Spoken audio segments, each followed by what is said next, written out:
What's up, Internet? Welcome back. Ooh, I forgot we did that. Welcome back to Blueprints.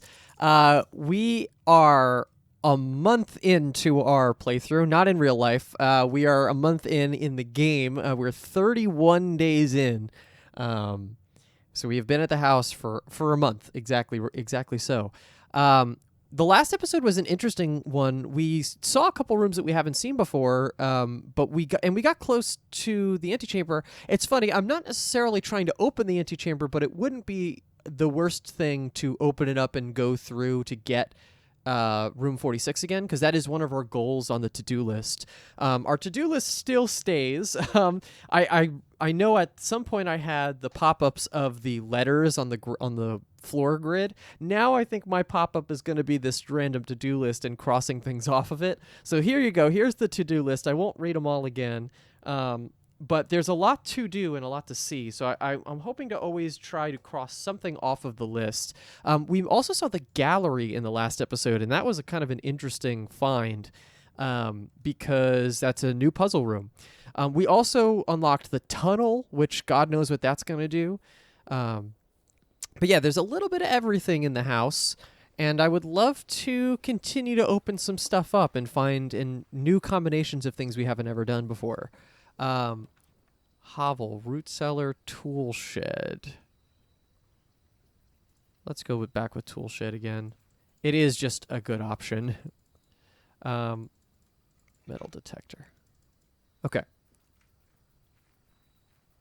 It's a start. We have a lot of extra steps today, so we shouldn't have any ability to run out of them. But, you know, we make bad decisions all the time out here. Actually, you know what I wonder? Can you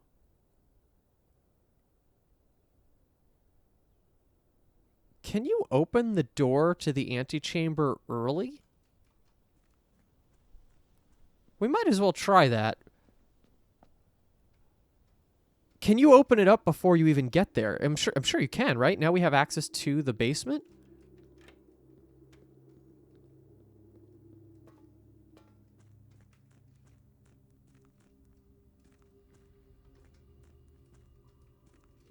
Okay. Yeah, so now I just want to make sure that from here the minecart is still, yeah, it is. Okay, so that's still pulled, so that's fine. So all I have to do is get to the foundation and pull that lever.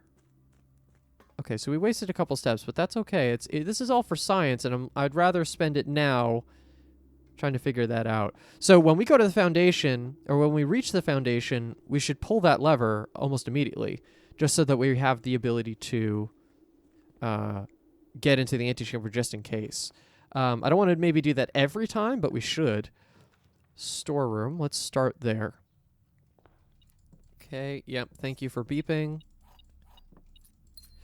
So we found a new extreme use for keys on the last episode with the locker room. Let's go with hallway. And can we go one that's straightforward? No. Parlor is probably our best bet here. Okay, winding key. Let's see how we do on this parlor game, shall we? The gems are in the blue box. Both the false boxes are both true. What? The true boxes are both empty. Okay, so the false boxes are both true. So if that is true, that the false boxes are both true, that's a contradiction, because then it can't be. So this is false. So the true boxes are both true. Or the true boxes are both false. I don't know. The true boxes are both empty. The true boxes.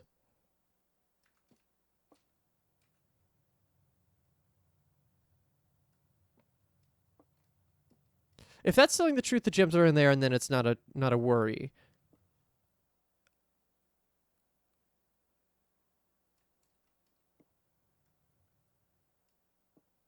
If this can't be, yeah. If this is telling the truth, the true boxes are both empty. Well, then this would have to be true.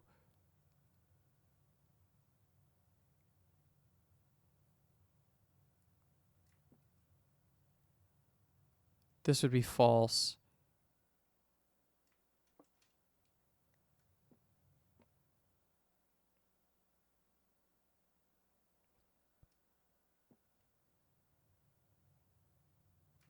The true boxes are both empty.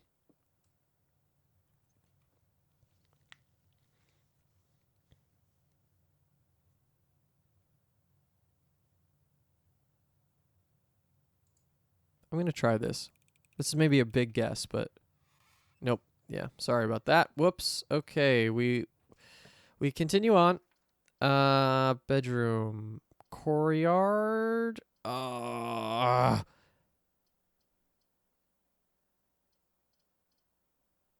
Courtyard is the best one, but I don't want to waste a gem here. I think we just go with guest bedroom. We deal with it. Okay, we get the car keys. That's fine. We'll just have to lean on the foundation a little heavier this time, just in terms of room construction. Okay. Let's go this way. Observatory nook. I want to continually give us opportunity here, not anything else. Security, spare bedroom. Yeah, spare bedroom is our best bet here. Let's keep going. Keys galore. Drawing room, corridor. Let's keep going, just corridor. We're kind of boxing ourselves in a little bit, but that's okay. Patio, West Wing Hall. Patio. No. We're hallwaying it up today. That's the vibe. Chapel's perfect. That's perfect. And now we can go... What are you beeping at? Where's my item in here?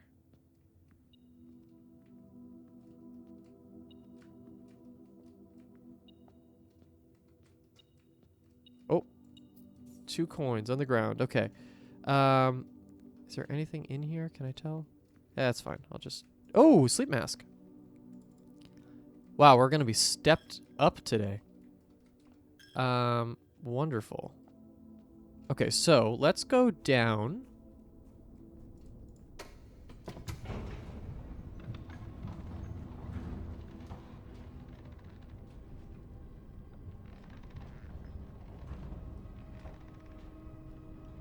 And let's try to pull this lever. Now we know what the universe needs from us here.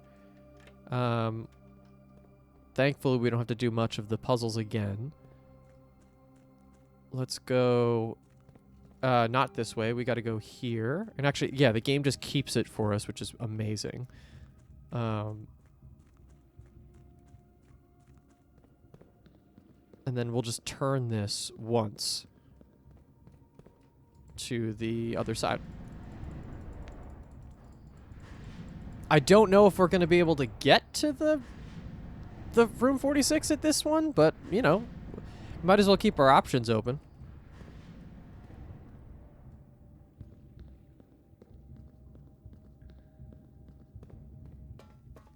The underpass.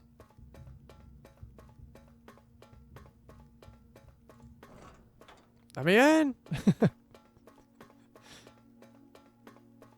I wonder where in the house we are here.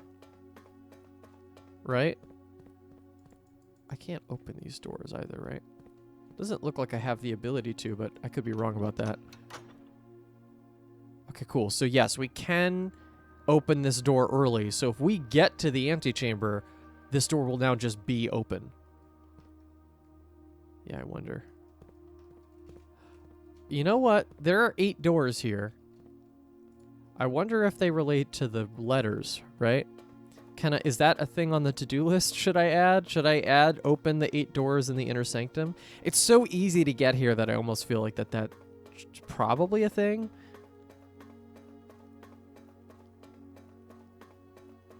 But I don't know yet. Okay, this is a little tedious, but that's okay. It's an end game thing. If we can get it, we get it. Okay, so getting it back is hard. It's turning it to the inner sanctum. That's the time-consuming one. All right. Cool. So we're gonna go back through. Up we go, and we continue this run like a human being. And ba-bam. I'm interested in the keycard reader there. What does that mean? When would we ever have the ability to come through the basement like that? If we went through the reservoir world? I guess so, right? To me, that's weird, but... Okay, so let's go this way. Let's fill out the east side. I have a theory, and my theory is that the tunnel is gonna bury into the side of the house, and we're gonna be able to get to somewhere from the outside. That seemed like a path to a permanent upgrade type situation.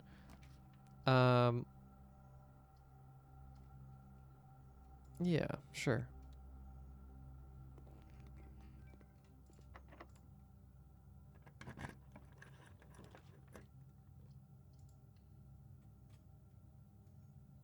Cool, that was actually a perfect pick. Good job. Library.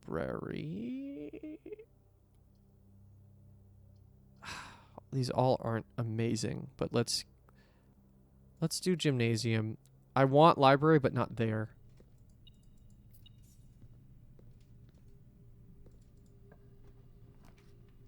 Den is good. Okay, we'll take the den. Purely because of the gems. And utility closet I'll take, actually, so that way I can. I'm going to leave the keycard system on. Gymnasium off, darkroom on. Do I do this again? Okay.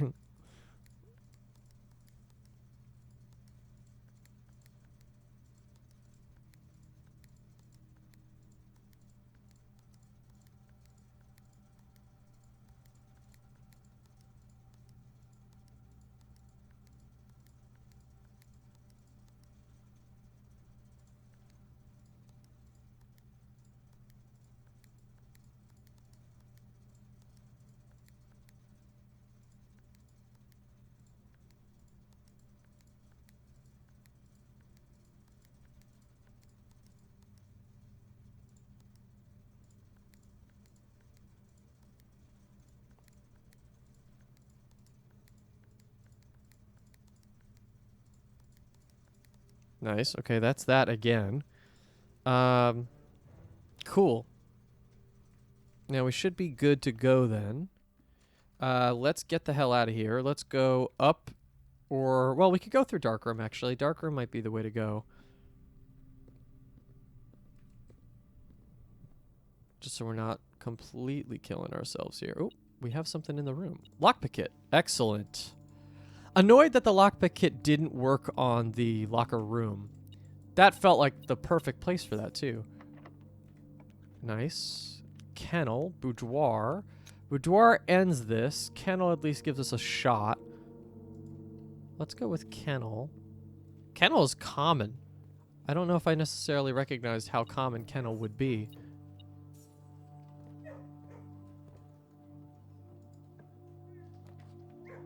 Bedroom is not bad. I don't have any holes yet. That's good. Lockpick kit. Billiard room. Yeah, let's do billiard room, but then I'm gonna go back. Maybe I don't know.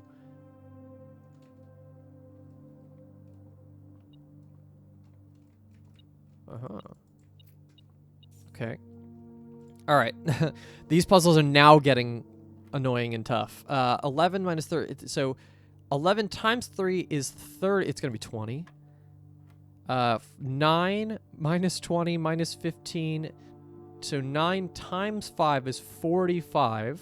Minus 20 is 25. Minus 15 is 10. 2 times 15 is 30. 30 minus 9 is... So it's going to be 7. Oh, shit. What did I do? So 11 minus 13 doesn't work. 11 times 3 is 33. Minus 13 is 20. 9 minus 20 doesn't work. Minus 15 doesn't work. Times 5 is 45. 45 minus 20 is 25. Minus 15 is 10. Here, 2 minus 9 does not work. Times 15 is 30. 30 minus 9 is 21. 21 divided by 3 is 7. Does it work? Does it just like... Oh, maybe it's a skip. Maybe I just skip the step and continue going, and then I come back to it. So 2 times 15 is 30. 30 divided by 3 is 10. Minus 9 is 1. Yeah. Ooh. My good old secret garden key. Okay, so we have liftoff. I could use secret garden even right here, actually. Rotunda dining room.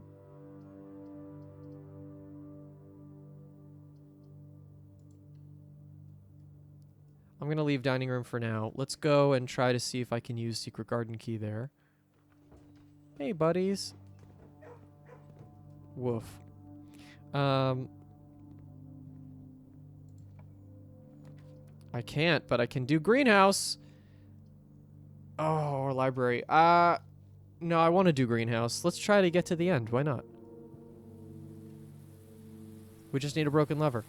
And actually, this gives us gems, so I'll take that. There's still stuff beeping? What else? Oh, shuffle, duh.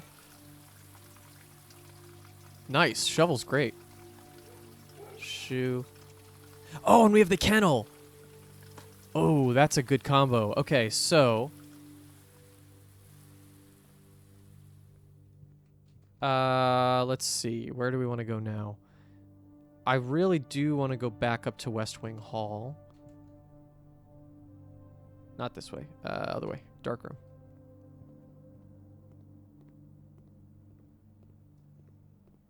And then I can dig up some of this stuff. Maybe there's something interesting in here. There's 3 dig spots in the foundation. Old tin can. I wish there was something that we can do with them if we picked up enough of them. Coins. All right, we'll take it. And there's one here. Coin. All right, we got 25 coins. We're doing really... Ever since we discovered the bookshop, I feel like we've been doing so well on coins. It's actually crazy. Garage. Workshop. Yeah, let's just keep on keeping on. Broken lever. Oh, God. Okay, yes, yes, yes, yes. All right, well, that's great. Let's just continue if we can. Well, we stop ourselves no matter what we do here. So let's go with bunk room, because then we give ourselves double sleep mask and maybe... Ooh. Did I never see this? Today is a good day because Simon is at camp and he is not as much fun as my friends. I will not have to share my toys, and I will not have to share my room, and I will not have to share my snacks. Having a younger brother is not as much fun as they told me it would be, but today will be a good day because he's at camp. He does have a brother! I was right! Herbie is mean and really stupid, and today is a good day because I threw away his airplane. I also had more fun at camp than he has had in his entire life. Today is a good day because I got my brother in trouble for reading my private journal without my permission and writing mean things in it too. He also threw away my model airplane in the bushes outside, but I got it back, and if he does it again, he will not get to go to the park on Friday, and I will make sure he gets no presents for his birthday. I don't need any presents because I have my brother's book. He won't stop writing about me, and today is a good day because I know he cries when he can't find his book even though he is older. He's a crybaby.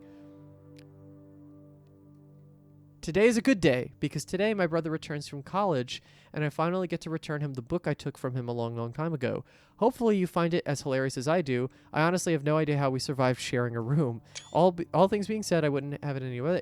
I still would rather have had a sister. Congrats on the diploma and welcome home. Interesting. Double banana. Curious. Also, I don't know if I said this, but I think the diriger blocks that we're able to play, or that we can get from the Mount Holly gift shop, is definitely possible to play here in the bunk room. Okay. Still something to get here? There it is. Money. Okay. So, I can put the lever in the greenhouse, so I'm going to do that. And then I have a dining room ability to get forward. Okay, so let's keep going. It's fine. Steal my money. I don't care. Still at 68 steps. The sauna is doing fucking work. But also, we've been picking up a lot of fruit, and so we're doing well here. Let's go here. The problem with doing the like kind of snake path inside the house is that, yes, this is the south side, so as long as we can get in, we can do it. If we do the snake path, we lose a lot more steps than if it was a little bit more like segmented. But I'm fine with either way that we attack this house. Okay. 2 more steps. Here we go. We're in dining room. Oh. Oh. And even more steps. Cool. All right, we need a really good run here. Cloister, library. Cloister is the best one, but I don't think I can actually do cloister here. I'm afraid of library a little bit because it pulls us to one direction. Oh, but cloister is probably the best option.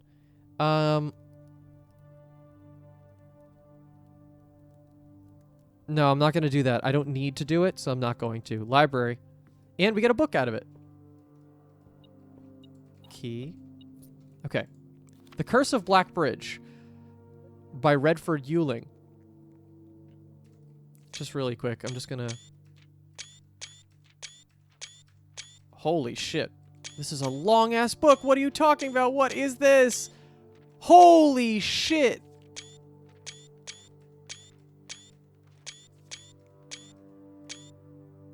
Wow, that's an insane... That's the longest book we have.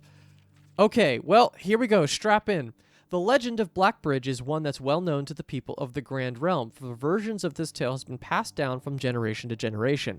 With each new telling, the story has changed, becoming over the years more colorful, more verbose, and, as one might expect, increasingly horrifying. However, with so many renditions and unique personal touches, the task of confining and binding this tale to text seemed an ambitious and impossible challenge. Over the course of my research, I've heard dozens of variations of the legend, and while the details would often change, I was surprised by how much of the story's heart remained the same. Yet, the more I listened, the clearer it became that there could never be a definitive version of this tale, capable of capturing all the wonder and myth of Blackbridge. In the end, I chose to write down what felt most authentic, the story my grandmother told me, as a boy, long ago. Part 1. The Berry Picker from Oris. Many years ago, before peace had become a familiar word, there lived a group of rogues so wayward that the locals deemed it inappropriate to call their number the Unholy Hounds. They were feral outlaws composed of society's worst in a time when society was at its worst, and for each crime the fearful travelers credited to the group, a dozen more lay unclaimed, each worse than the last. For the gentry, however, who often value their coffers more than their companions, no crime could measure more wicked than the group's primary enterprise, high-road robbery. One such member of this so-called band of rogues was a boy of 13 years, Jesper, who had not been lucky in life, having lost 2 brothers to war and parents to famine.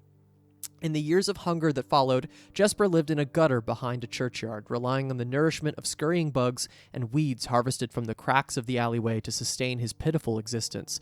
It is not surprising that a child aiming to escape such hardships would take any easy road out, an easy and well-traveled road paved with temptations, leading out of the city and into the gentry lands where loose purse strings entwine with the strands of salvation and glisten equally with the hope of opportunity. It was this road that eventually led Jesper to the end of his youth, a hidden cave at the bottom of Blackbridge Canyon. It was here that he met his surrogate family and saviors, the notorious gang of godless outlaws known as the Unholy Hounds. Despite this hardened circumstances that had led him to this vocation of banditry, Jesper, wow, this is verbose. Jesper was surprisingly tender-hearted and was often teased by the group for being too kind for such an ignoble life. For this reason, Jesper was assigned to the innocent role of berry picker. It was not just innocence that set berry picking apart from the gang's more wicked undertakings, for it was the only duty performed without the safety of night's concealment. Jesper, no stranger to solitude, did not protest that he alone worked while the others slept soundly, tucked away in the cave at the bottom of Blackbridge Canyon. On one such occasion, Jesper decided to get an early start. He left the cave, berry basket in hand, and set out into the woods before the morning sun had even brushed against the tallest treetops. It was colder in the mornings, but the headway dawn afforded meant Jesper could reach the furthermost berry patches without worry of being chastised for tarrying upon his return. It took over 3 hours on foot to reach his destination, and along the way Jesper had passed by many a familiar bush, all priorly pillaged and so bereft of berries that one would have to dedicate several moments in earnest examination before finding a single one. Jesper was patient, but even his patience has limits. He was confident that even accounting for the time lost to this long stretch of travel, his efforts would be well worth the pains. Surveying the patches in this new grove surprised even Jesper. The red dots suspended among the leaves seemed as numerous as stars in the skies.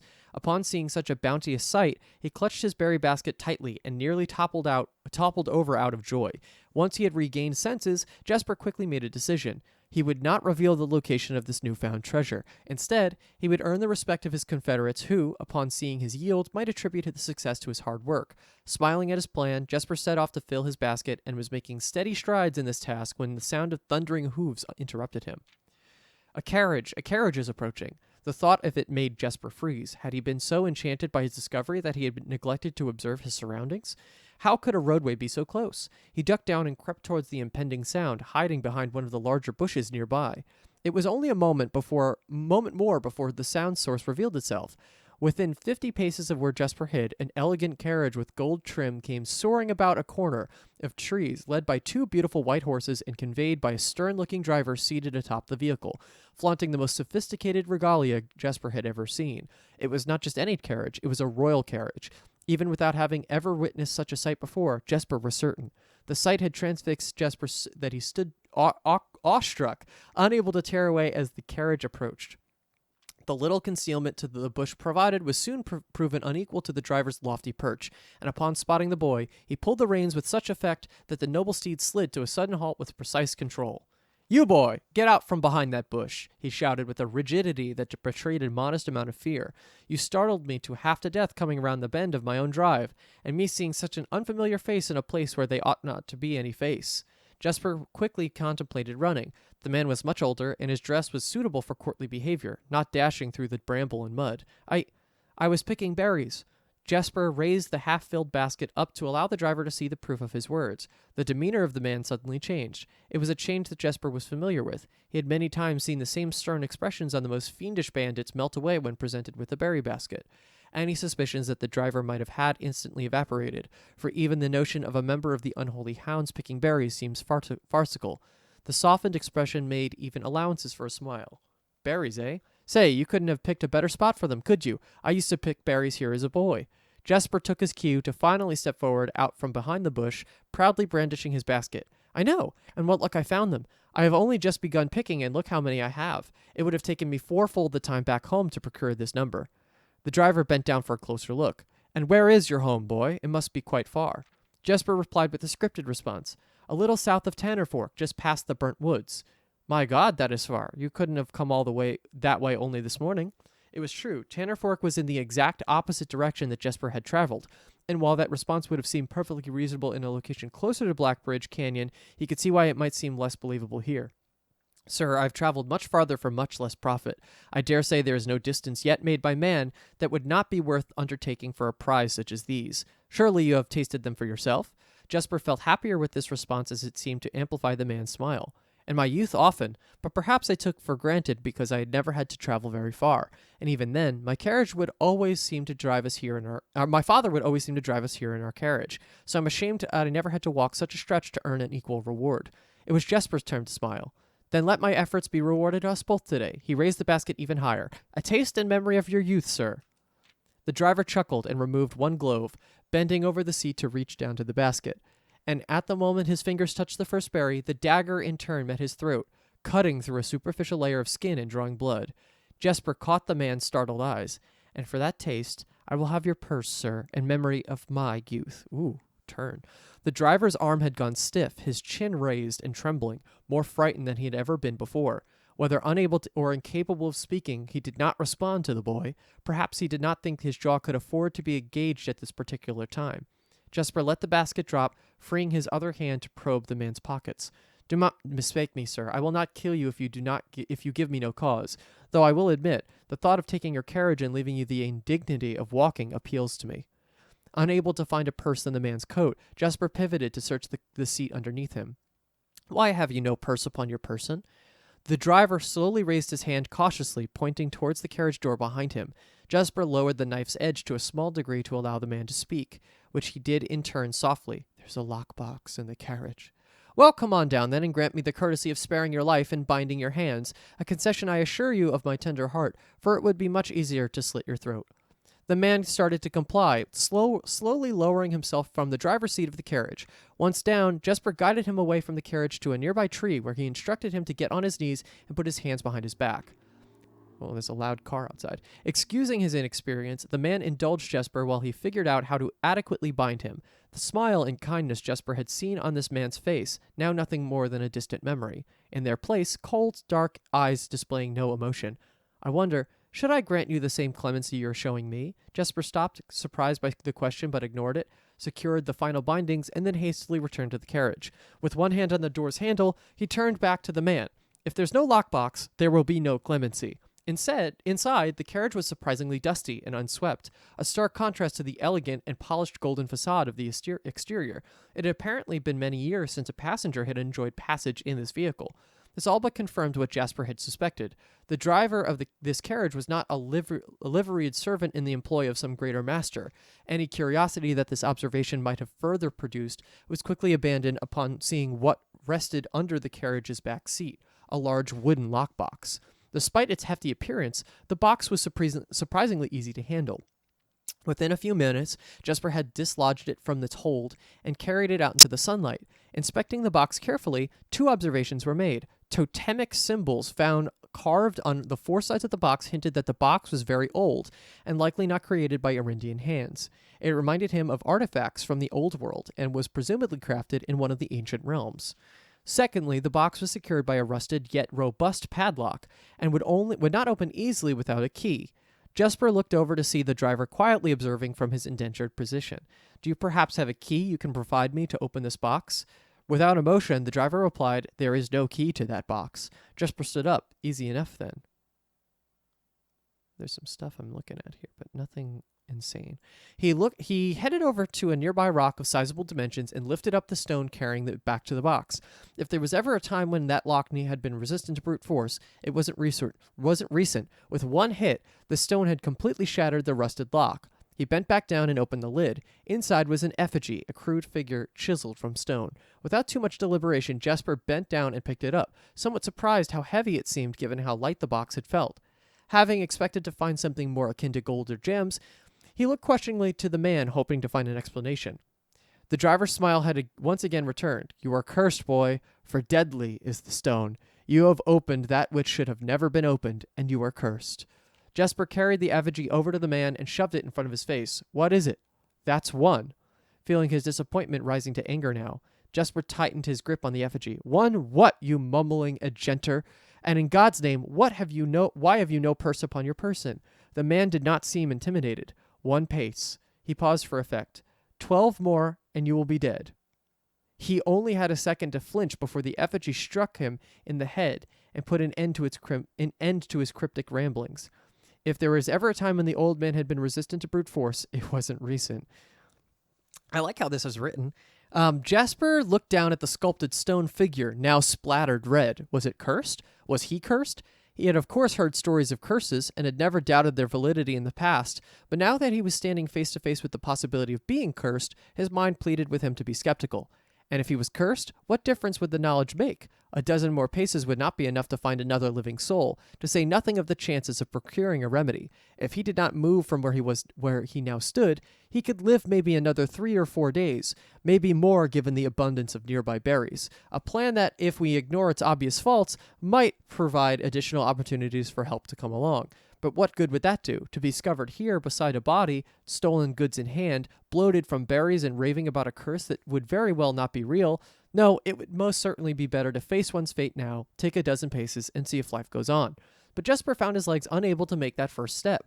His mind was unable to conceive his limb to waste away 1/12 of his life in a single motion.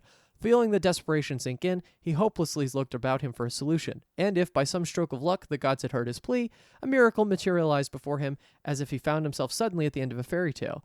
2 white horses in a carriage of golden trim were beside him, the answer to his immediate prayers. He laughed at his fortune and calculated the short number of paces back to the road.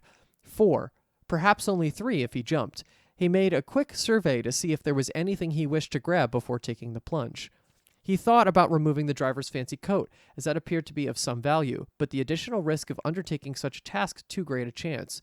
And so, after a profound breath, he took his 2nd, 3rd, and 4th steps, though they were quite large. Seated now behind the horses, he reached for the reins, and suddenly realized that he was still gripping the effigy. If the curse was real, then it would most certainly be better left here. If, on the other hand, the story was fictitious, there might be some appraisal that could be made of the figure. It was, after all, found within a lockbox, whose typical function oft secures objects of value. Having witnessed firsthand the horrors of destitution, Jesper found his mind equally reluctant to allow his hand to let go. If it is cursed, I die. If not today, then tomorrow. And if I die, what care have I? And with that statement said aloud, to the horses seemingly, Jesper took up the reins with confidence. Part 2. Oh, a lot of reading. Lot of reading. Christ. Okay. Miller awoke to some light nudging from a familiar foot. What? Miller awoke to some light nudging from a familiar foot. Only one person would have the cheek to awaken her in such ill-mannered fashion. Shaking the sleep from her eyes, she glared up at him in the darkness, but did not say a word. He nudged her again, teasingly, then stepped back into the dim. After taking a moment for her eyes to adjust to the darkness of the cave, Miller remembered. She was on 3rd watch today. Oh, okay, so it's probably one of the bandits. Quietly collecting her things and wits, Miller turned as she left, waving to her young friend, who was more than likely already asleep.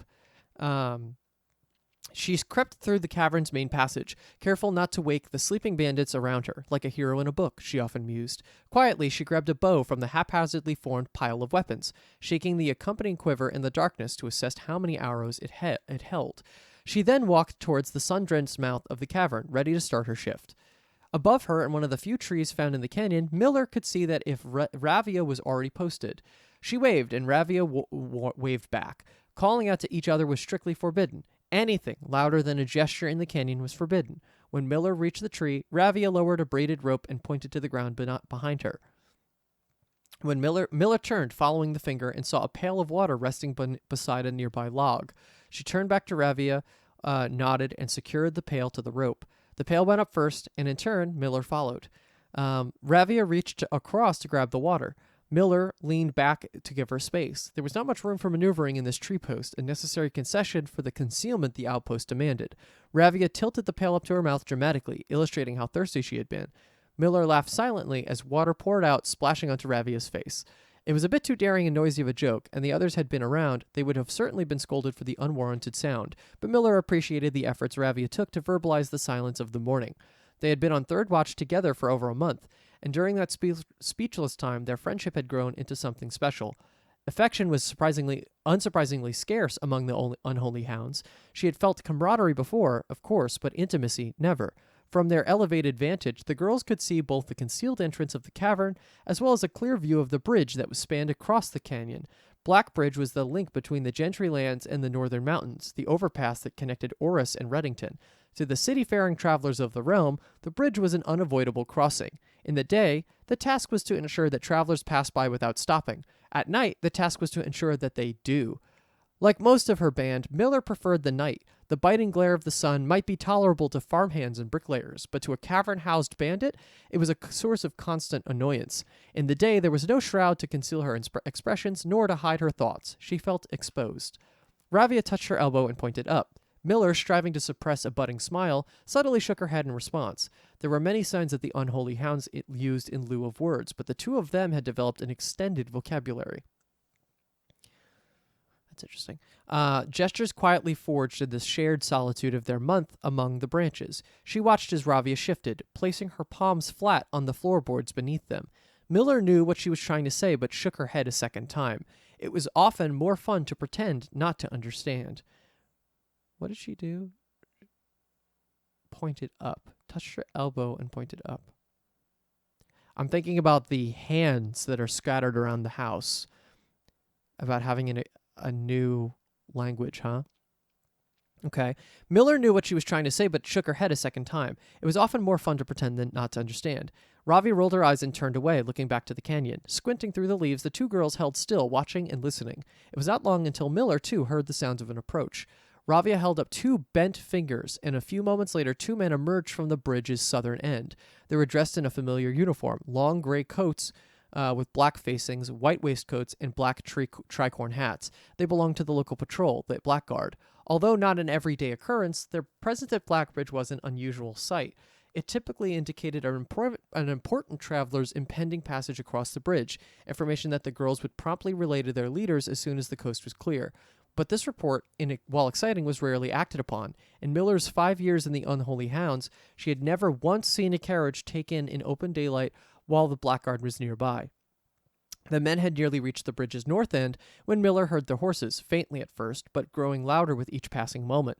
Ravia's eyes met Miller's, the same concern mirrored in each other's expression. They did not sound like the typical carriage, cautiously approaching the bridge to cross. Instead of the familiar crunch of the high road's gravel, they heard the harsh clattering of hoofbeats against stone.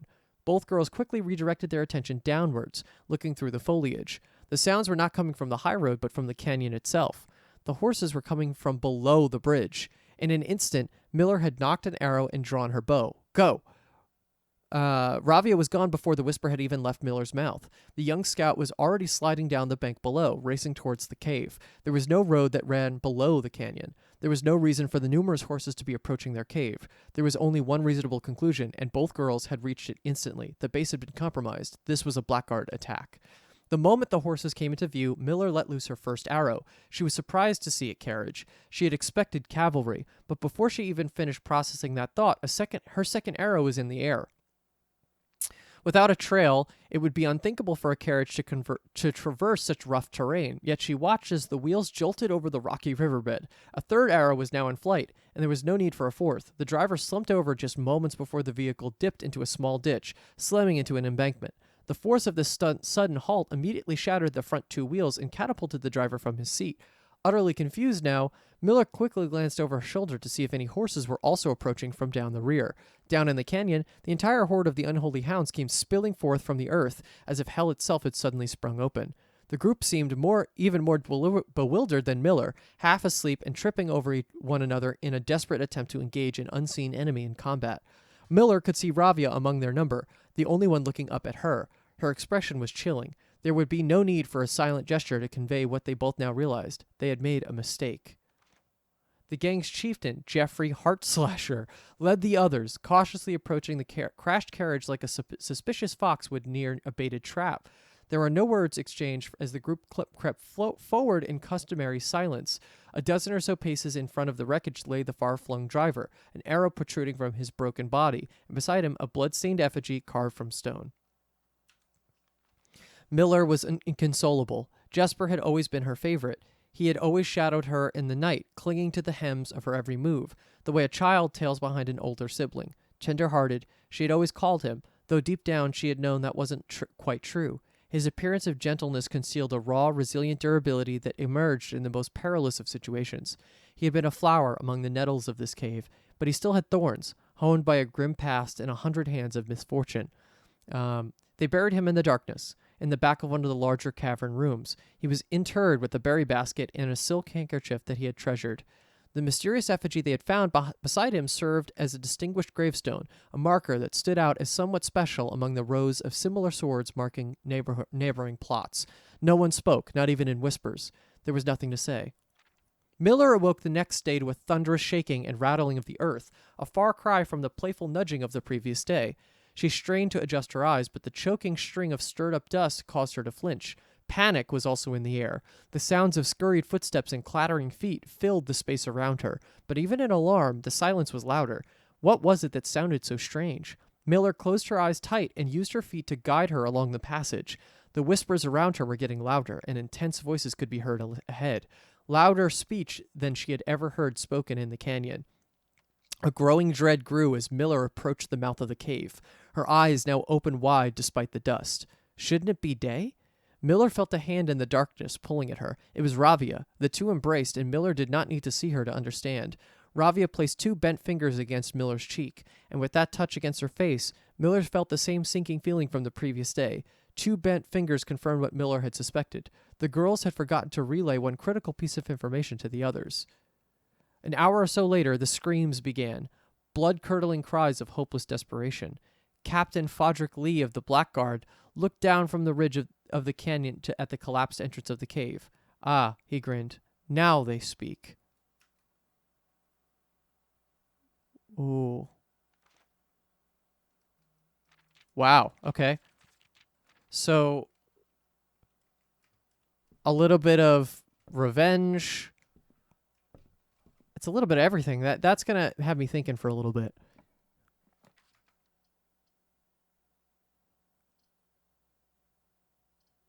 Lose half your steps.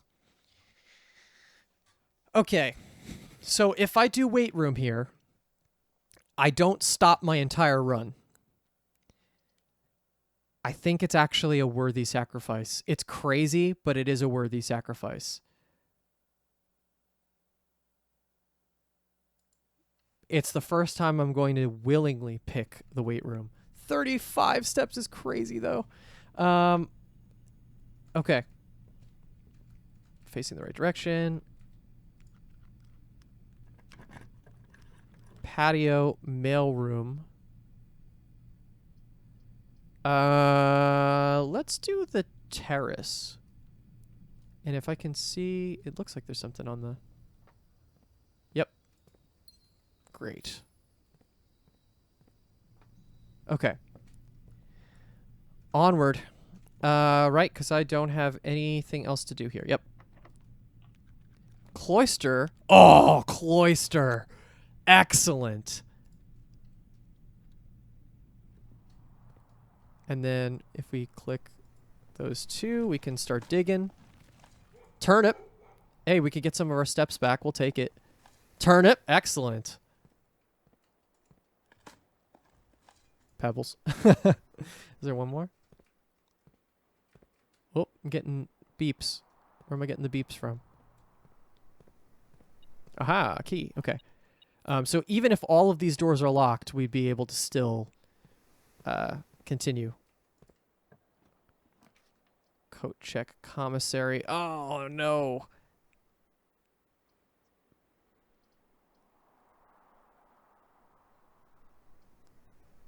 Maybe we do coat check and let's check the secret garden key, right?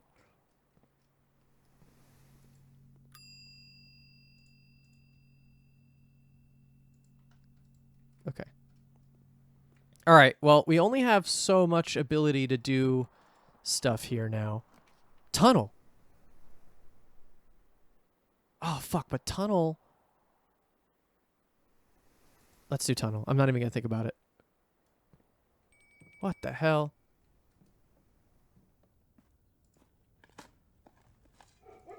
Coin.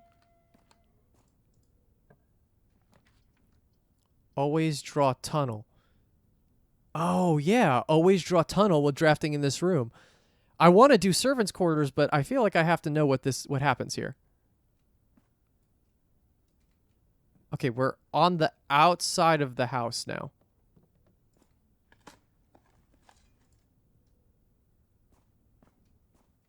Oh, cool. Okay.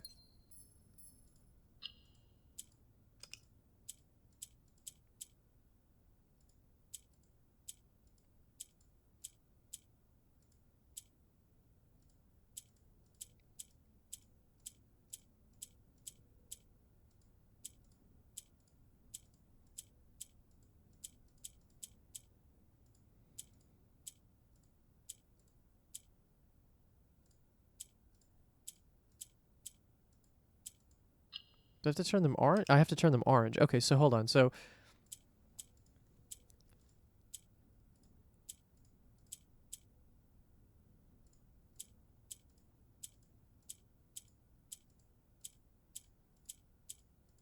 okay, so they're always gonna move horizontally.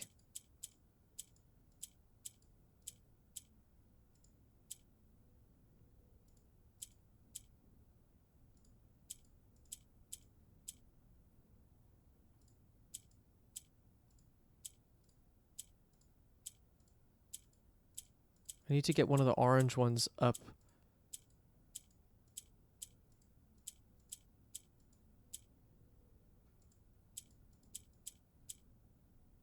Okay, okay, hold on. And then no, shit.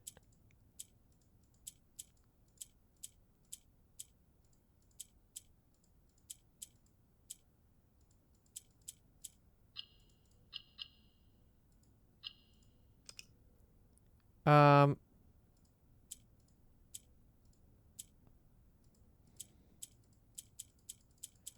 okay, so this now I'm seeing it. So by pressing I see. So I'm making the black square rotate every time I click.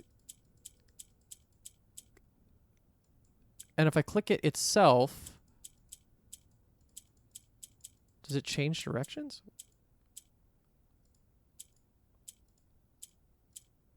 Okay, that's fine there. Let's try to hit it back. Let's reset.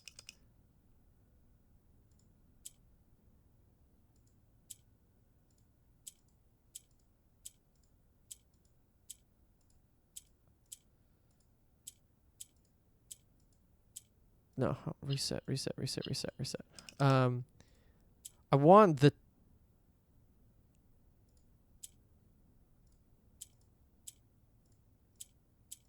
right. So if I click it freely, it'll just move. That's what I want. And now if I can do the same thing here, done. Got it. That's more allowance, baby. Hell yeah. Okay. Unfortunately, I think I might have fucked this whole run up, which isn't great. With the tunnel, but hey, all right, that's something. Tunnel is cool.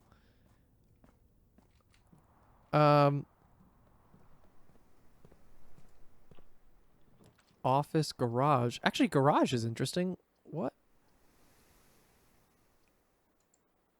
Garage is interesting because we get to go further out than we were, right? I didn't think we could do garage this up this high. We have car keys too. Battery and silver key. Now, a lot of these are going to be not usable. Also, it's not lost to me that the whole book that we just read, the Blackbridge Grotto, it's called that. I wonder if it's like some sort of thieves' stash that's hidden behind that. That the safe wall, right? Okay, this is interesting though. So, what do I want to do here? Oh, we do it. Is the garage on? No. I mean, we have a couple steps. We might as well do it. So let's try to go. Let's try to get ourselves to the utility closet. Because there's not really much else I can do, I think, at this point.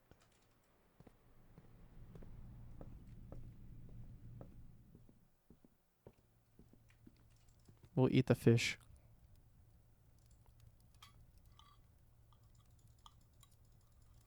Okay. And here it comes.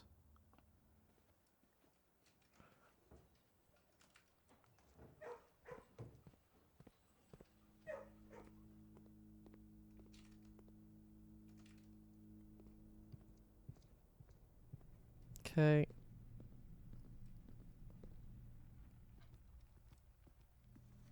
Now, I also wonder if we will get different results with the tunnel, using that tunnel.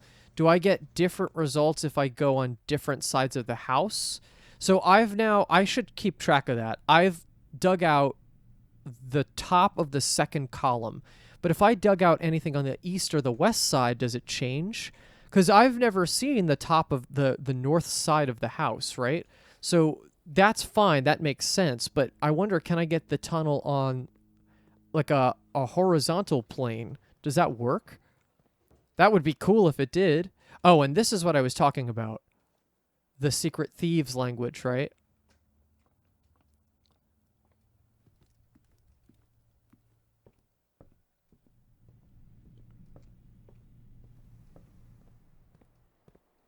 Okay, yep. Let's see if this is any different.